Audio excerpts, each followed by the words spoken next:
अस्सलाम वालेकुम व्यूअर्स, आज हम पढ़ेंगे फ़िज़िक्स टेस्ट नंबर 2। इसमें हम फ़िज़िक्स के एमसीक्यूज़ के बारे में पढ़ेंगे कि कैसे फ़िज़िक्स के डिफरेंट सवालों को हम सॉल्व करते हैं। ये test army, navy, air force तमाम के लिए उम्मीद है आपको समझ आएगी।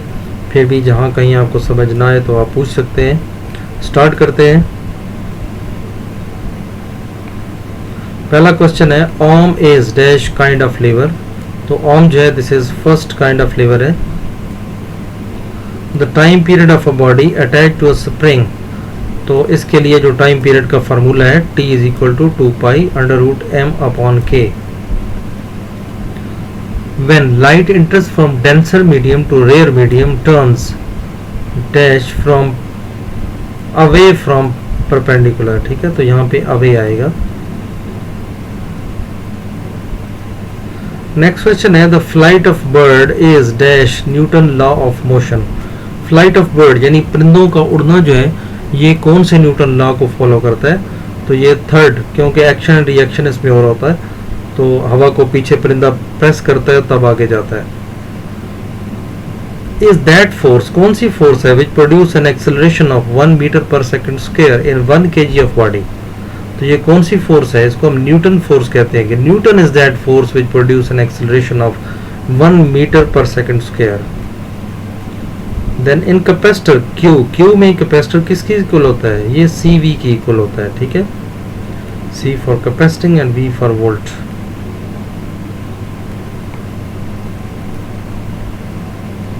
कैपेसिटर कौन सा, कैपेसिटर क्या करता है चार्ज को? तो कैपेसिटर जो हमेशा चार्ज को स्टोर करता है। सेंट्रीपिटल फोर्स में F जो है उसका फार्मूला होता है mv² divided by r। Mass of earth ये कितने किसकी इक्वल होती है, कितने kg के? ये होती है 6 × 10⁻24 kg, किलोग्राम। नेक्स्ट है द यूनिट ऑफ मास। मास की यूनिट होती है kg। From which force the earth pulls every body toward its center of gravity is called its weight। हमेशा जमीन हर चीज को उसके अपनी तरफ खींचती है और उसको हम वजन कहते हैं। ठीक है, the time period of simple pendulum is T is equal to 2π√L/g। ये अंडर रूट का साइन है। The number of vibration per second of a vibrating body is called dash of that body. वो क्या है? Time period of that body. The rate of doing work of a body is called, that is power. The unit of electric potential is called, यहां पे क्या आएगा answer? शाबाश, यहां पे आपका आंसर आएगा फैरेड। नेक्स्ट व्यूअर है आपका क्वेश्चन, खाली जगह है। एंड फोर्स और डायरेक्टली प्रोपोर्शनल। कौन सी चीज फोर्स के साथ डायरेक्टली प्रोपोर्शनल होती है? एक्सेलरेशन, क्योंकि आपने एक फार्मूला पढ़ा होगा F is equal to ma। तो फोर्स जो है वो एक्सेलरेशन के हमेशा डायरेक्टली प्रोपोर्शनल होती है। Newton second law of motion में F is equal to ma की इक्वल होता है। मास एंड सेकंड चीज कौन सी होती है? और presented by equation W is equal to mg।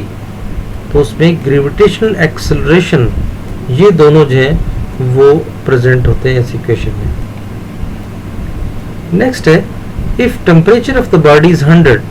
अगर बॉडी का टेम्परेचर 100 हो और अगर इसको मजीद हम हीट करें तो इसका टेम्परेचर क्या हो जाता है?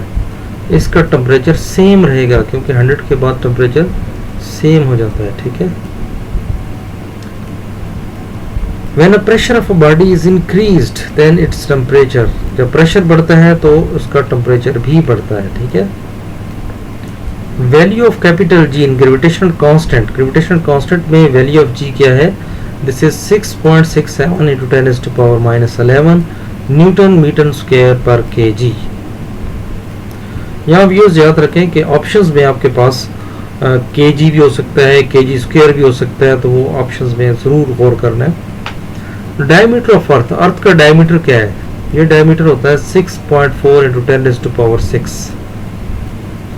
ओहम्स लॉ में V किसकी इक्वल होता है, IR के इक्वल होता है, ठीक है। The trade unit of electric energy की जो ट्रेड यूनिट होती है वो किलो वाट आवर होती है, ठीक है, kilowatt hour. Next question है खाली जगह, is a sensitive electric instrument that represent the presence of current in a circuit. तो वो कौन सा इंस्ट्रूमेंट है जो हमें ये बताता है कि करंट जो है आपके सर्किट में जा रही है। तो वो आपको गैल्वानोमीटर बताता है कि वो डिटेक्ट करता है करंट जा रहा है या नहीं जा रहा है, ठीक है। तो व्यूअर्स ये था आज का लेसन फिजिक्स के बारे में, और होपफुली आपको याद हो गया होगा। आप मज़ीद इसको बार बार देख सकते हैं, और ऐसे ही क्वेश्चन मैक्सिमम आपके टेस्टों में आते हैं, ठीक है।